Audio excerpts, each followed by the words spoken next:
নমস্কার, তোমাদের সাথে আমি জুই আছি জুইয়ের পথ প্রভাতে। আমরা ভাষা গঠনের যে ধারাবাহিক আলোচনা নিয়ে নেমেছি, সেই আলোচনায় আজ আমরা শিখব স্বরবর্ণ।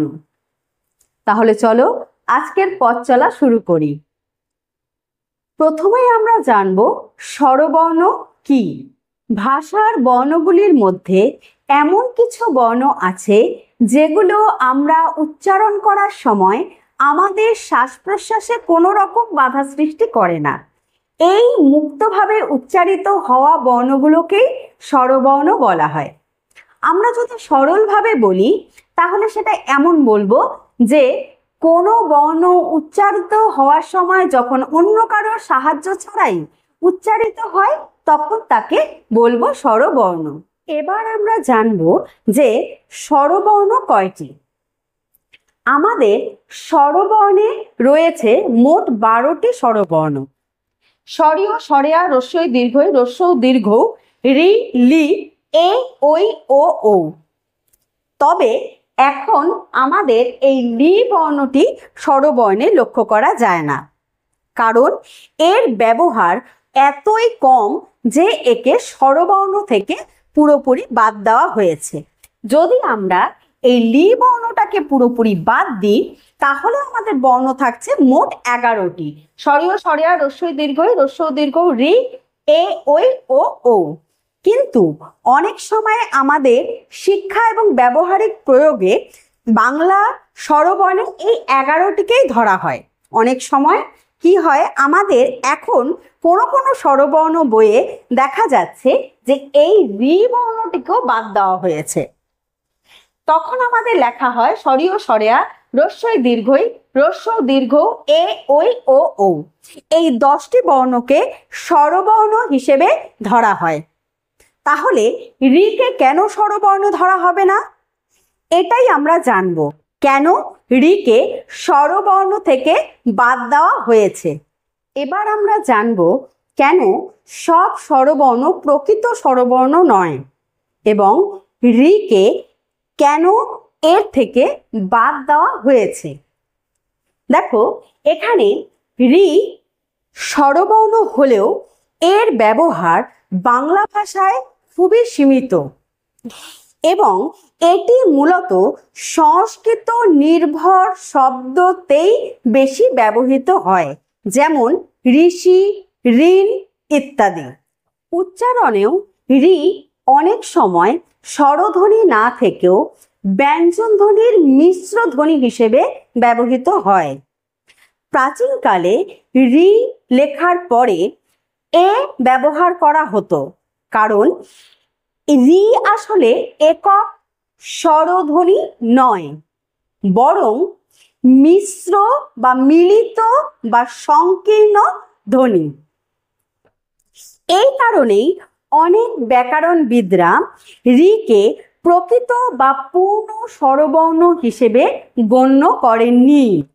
ফলে অনেকেই এই রিকে স্বরবর্ণ থেকে হালকাভাবে বাদ রেখেছেন। সুতরাং এই ব্যাখ্যানুযায়ী স্বরবর্ণকে মূলত এই রি বাদ দিয়ে মোট 10টি স্বরবর্ণকে ধরেছেন। স্বরীয়, স্বরেয়া, রস্বই, দীর্ঘই, রস্বৌ, দীর্ঘ, রি, এ, ওই, ও, ও। রি কে বাদ দেওয়া হয়েছে। একটা মজার বিষয় দেখো, অনেকেই আমাদের এই যে 10টি স্বরবর্ণ রয়েছে, এই 10টি স্বরবর্ণের মধ্যে ওই এবং ওকে অনেকেই যুক্ত অক্ষর বলে বাতিল করতে চান। যুক্ত অক্ষর কেন? দেখো, খুব ভালো করে ধ্বনিটা লক্ষ্য করো। ওই, ও যোগ রস্বই, ওই, ও, ও যোগ উ, ও।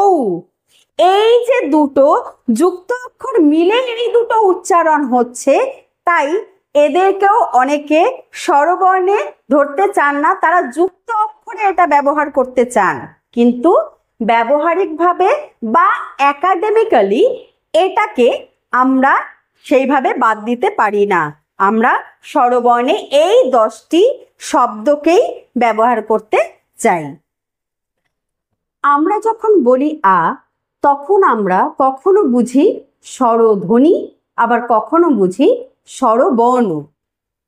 সুতরাং যেমন আ একটি স্বরবর্ণ হলেও আমরা তাকে দেখতে পাচ্ছি, এবং যখন আমরা বলছি আ তখন সেটি আমরা ধ্বনিটিও খুব পরিষ্কারভাবে বুঝতে পারছি। তাই ভাষায় স্বরবর্ণ মানে শুধু অক্ষর নয়, তার উচ্চারণ রীতিও কিন্তু ভীষণ গুরুত্বপূর্ণ। স্বরবর্ণ উচ্চারণের বৈশিষ্ট্য। স্বরবর্ণ উচ্চারণ করতে আমাদের 3টি বৈশিষ্ট্য উল্লেখযোগ্য। প্রথমেই বাতাস বাধাহীনভাবে মুখ গহ্বর থেকে বেরিয়ে আসে। 2, এর মধ্যে কণ্ঠস্বর যুক্ত হয়। 3, এটি উচ্চারণ করতে কোনো ব্যঞ্জন ধ্বনি বা ব্যঞ্জন বর্ণের দরকার হয় না বা প্রয়োজন হয় না, এ একাই উচ্চারিত হতে পারে। এই 3টি বৈশিষ্ট্য তুমি যেই বর্ণতে পাবে সেটাই স্বরবর্ণ। এবার আমরা জানব স্বরবর্ণের গুরুত্ব। ভাষায় শব্দ গঠনের জন্য স্বরবর্ণ ভীষণভাবে গুরুত্বপূর্ণ। এমনকি ব্যঞ্জন বর্ণ উচ্চারণ করতে গিয়েও স্বরবর্ণের সাহায্য প্রয়োজন হয়। তাই স্বরবর্ণ ছাড়া সম্পূর্ণভাবে ভাব প্রকাশ করতে আমরা কিন্তু ব্যর্থ। এই ছিল আজকে আমাদের পাঠ। আমরা আজকের আলোচনায় স্বরবর্ণ পরিচয় এবং তার ব্যতিক্রম দিকগুলো জানতে পারলাম। পরবর্তী পর্বে আমি আসব ব্যঞ্জন বর্ণ নিয়ে। ভালো লাগলে লাইক করবে, সাথে সাবস্ক্রাইব করবে, সঙ্গে বেল আইকনটা অবশ্যই ক্লিক করে রাখবে যাতে আমার ভিডিওর প্রথম নোটিফিকেশন তোমাদের কাছেই চলে যায়। কমেন্ট করবে, নইলে আমি বুঝতে পারবো না আমার কথাটা তোমরা বুঝতে পারছো কি পারছো না। আমি আমার মতন বলেই যাচ্ছি, কিন্তু তোমরা যদি আমায় না জানাও তোমরা বুঝতে পারছো কি না, তাহলে আমি কি করে বুঝবো বলো? তোমাদের একটু সহযোগিতা আমাকে করো যাতে আমি বুঝতে পারি তোমরা আমার কথা বুঝতে পারছো। আজকের মতন এই পর্যন্তই। সবাই ভালো থাকবে, সবাইকে ভালো রাখবে এবং নিজে সব সময় হাসি খুশি থাকবে। কোনো কিছুতে রাগ করবে না, রাগ কিন্তু একদম ভালো নয়, ঠিক আছে? আর আজকে যে পাঠটা আমি করালাম সেটা যদি মনে হয় কিছু জায়গায় বুঝতে পারছো না, সেটা বারবার দেখো, তাহলে নিশ্চয়ই বুঝতে পারবে। তারপরেও যদি বুঝতে না পারো আমায় অবশ্যই কমেন্ট করো। আমি পরের ভিডিও তোমাদের কমেন্টগুলো নিয়েই একটি ভিডিও করে আমি সমস্ত প্রশ্নের উত্তর তোমাদের দিয়ে দেব। নমস্কার।